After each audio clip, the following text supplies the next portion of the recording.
Puji nama Tuhan. Kita akan bersama-sama kembali belajar firman Tuhan. Mari berdoa terlebih dahulu. Tuhan Yesus, terima kasih. Kami terus bersyukur kepada Tuhan karena Engkau terus menyertai setiap aktivitas kami. Dan di kesempatan kali ini kami mau menenangkan hati kami dan membuka hati kami untuk menerima nasihat firman Tuhan. Roh Kudus yang akan pimpin perundungan firman Tuhan. Di dalam nama Tuhan Yesus Kristus kami berdoa. Amin. Shalom. Saudara, kita sering mendengar istilah kepo. Kepo itu artinya rasa ingin tahu yang berlebihan, yang sebenarnya itu bukan urusannya. Ya, istilah anak-anak muda sekarang kepo, penasaran atau rasa ingin tahu yang berlebihan, yang sebenarnya itu bukan urusan dan tidak ada kaitannya. Saudara, dari zaman dulu sebenarnya rasa itu sudah ada. Maksud saya, setiap orang dari zaman dulu punya rasa penasaran, punya rasa ingin tahu, termasuk masalah orang lain, pengen tahu. Ya, salah apa enggak ketika kita pengen tahu masalah atau urusan orang lain? Menurut saya bisa salah, bisa tidak, tergantung motif atau apa yang mendorong orang itu pengen tahu. Itu persoalannya. Kalau pengen tahu karena pengen membantu, karena peduli, ya nggak salah. Rasa pengen tahu itu, bahkan pengen tahu berlebih, dicari detail. Kenapa? Karena peduli, karena pengen membantu orang lain, sehingga dia peduli, dia cari tahu apa yang dialami, persoalannya, apa yang harus dilakukan, dia cari tahu. Tetapi ketika dia pengen tahu, rasa ingin tahu itu berlebihan, dan yang mendorong rasa ingin tahu itu adalah ingin menghakimi, ingin menyalahkan. Nah, itu persoalannya. Nah, sekarang Bapak Saudara jemaat Tuhan, ketika Bapak Saudara kepo, ingin tahu masalah orang lain, motifnya apa? Apakah karena peduli? Apakah karena ingin membantu, ingin memberikan semangat, perhatian, atau hanya sekedar ingin tahu?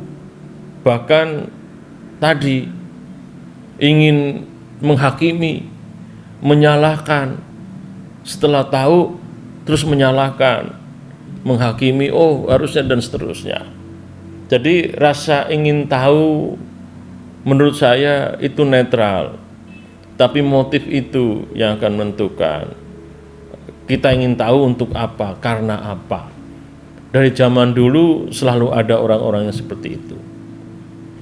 Ketika Tuhan Yesus melayani juga, Tuhan Yesus mendapati orang-orang yang tanda kutip kepo terhadap masalah yang sedang dihadapi oleh orang lain. Kalau saudara baca dalam Yohanes pasal 9 ayat 1-3, saya bacakan buat saudara. Waktu Yesus sedang lewat, ia melihat seorang yang buta sejak lahirnya. Murid-muridnya bertanya kepadanya, "Rabi, siapakah yang berbuat dosa, orang ini sendiri atau orang tuanya, sehingga ia dilahirkan buta?" Jawab Yesus, "Bukan dia dan bukan juga orang tuanya, tapi karena pekerjaan-pekerjaan Allah harus dinyatakan di dalam dia." Jadi saudara, ternyata para murid Tuhan Yesus pun kepo ketika mendapati, ketika melihat ada seorang yang buta sejak lahir. Dan mereka kepo, mereka pengen tahu, ingin tahu sebenarnya apa yang terjadi yang membuat orang ini menjadi buta sejak lahir. Siapa yang menjadi penyebab dari kebutaan orang ini sejak lahir? Apakah karena orang tuanya yang berdosa atau karena dosa dia sendiri? Sementara dia buta sejak lahir. Itu yang menjadi keingintahuan para murid. Dan dari pertanyaan para murid itu, seolah-olah para murid menghakimi bahwa ini orang buta karena dosa. Dan itu memang pada zaman saat-saat keyakinan orang saat itu, memang ketika sakit itu identik atau sama dengan dosa. Sakit itu disebabkan oleh dosa.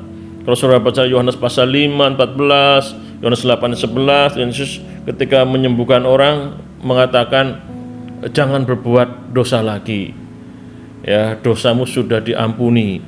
Ya, jadi kesembuhan itu karena sudah diampuni dosanya, makanya sembuh. Artinya yang membuat sakit itu dosa. Ketika dosanya diampuni, maka sembuh. Supaya enggak sakit lagi, tidak menimpa hal yang lebih buruk lagi, Tuhan mengatakan jangan berdosa, jangan melakukan dosa lagi, jangan hidup dalam dosa lagi. Pemahaman orang pada saat itu memang sakit itu karena dosa. Walaupun kalau kita lihat dalam peran Tuhan Yesus, tidak semua karena seperti itu. Ketika Tuhan Yesus menyembuhkan orang yang sakit, tidak selalu mengatakan dosamu sudah diampuni. Tidak. Ya, ada yang sakit karena dosa, tapi ada yang bukan karena dosa. Terus kenapa orang itu sakit? Ya ini salah satunya. Dikatakan siapa yang berdosa? Orang tuanya atau dia? Karena pemahaman para murid dan orang saat itu, ketika sakit itu dosa sejak lahir. Berarti kemungkinan orang tuanya. Kalau enggak sejak lahir, sudah dewasa tiba-tiba sakit, kemungkinan dosa orang itu. Tapi ini sejak lahir, berarti kemungkinan dosa orang tuanya.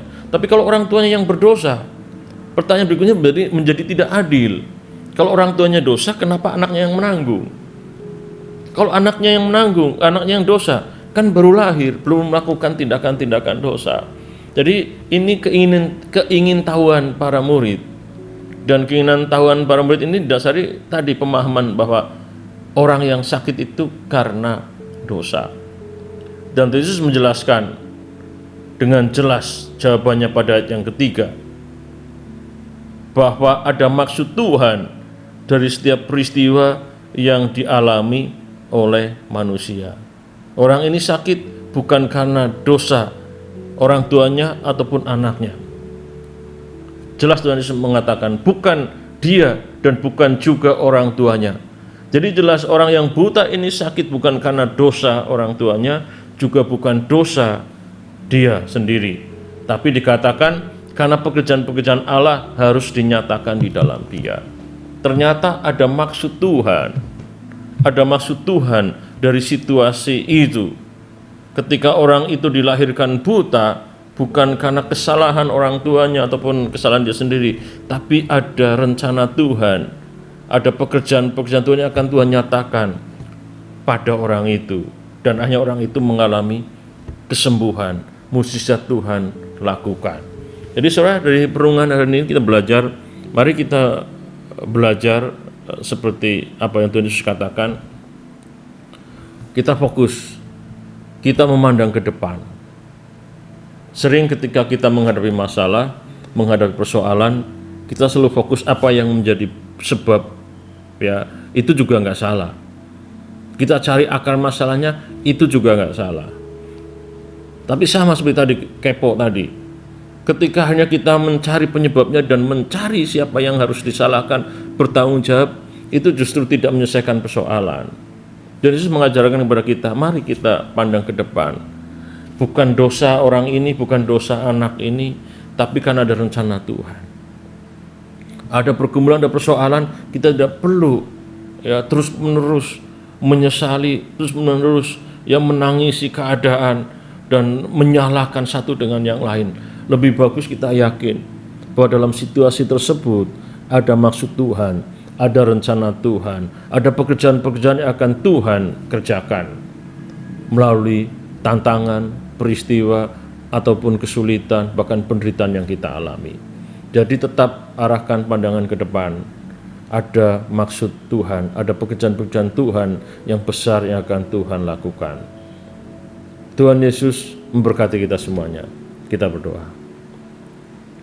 Tuhan, terima kasih untuk perenungan di siang hari ini. Biarlah kami belajar dari Tuhan. ketika kami menghadapi satu masalah, persoalan, pergumulan, kami belajar untuk memandang ke depan, melihat ke depan, percaya bahwa ada rencana Tuhan, ada maksud Tuhan di balik semua yang kami alami. Sehingga kami tidak terus-menerus meratapi apa yang kami alami dan tidak terus-menerus mencari orang pribadi yang harus bertanggung jawab dan saling menyalahkan, tapi biarlah kami berpikir positif dan mengarahkan pandangan kami ke depan. Terima kasih Tuhan, berkati kami semuanya, dalam nama Tuhan Yesus Kristus kami berdoa. Amin.